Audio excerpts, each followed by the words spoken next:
everyone. My name is Robert Dean Steele, and this is Real Living. Every one of us has stories where we've talked to someone and they've kind of looked at us like we had two heads. Remember this one particular time, it was in my first church when I was a youth pastor, and there was a young man who had come, was invited by one of our young men, and he came to the church, and after the service I went to him and I said, well, did you enjoy the service? And he said to me, well, it was very interesting. And so right then and there, I shared my testimony. I told him how I came to know Christ, what Christ had done in my life up to this point. I thought that I gave a tremendous, testimony and salvation message. And then, he was listening very intently, and I thought, wow, this is wonderful. And so I said, would you like to invite Christ into your life? And he looked at me and he says, I enjoyed everything that you said, but no. And I said, well, what are you doing here at church? He says, very simple. He says, my friend invited me to church, and that's why I'm here. I said, well, why did you listen to me? He says, well, I was taught that you were supposed to listen to what people had to say, whether you agreed with them or not. And I thought, well, that's very courteous. But then when I left, I realized that, you know what?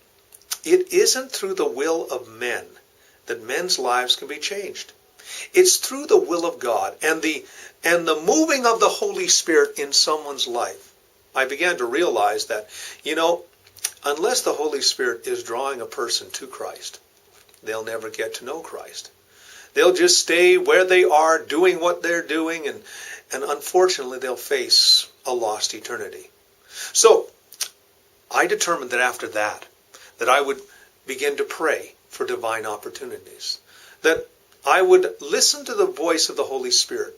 And in that time, as I was walking away, I said, Lord, I gave a great presentation.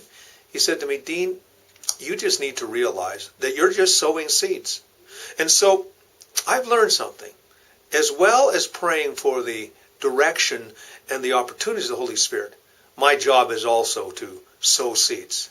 I love where it says in the book of Psalms, they that sow with tears will reap with joy as they carry their seed. That simply means that our responsibility is to tell people. It's not our responsibility to save them. It's not our responsibility to be their conscience. Our job is simply to share. So when the opportunity comes, share. Because you never know, that encouraging word might change someone's life. My name is Robert Dean Steele. This is Real Living, and you have yourself a great day.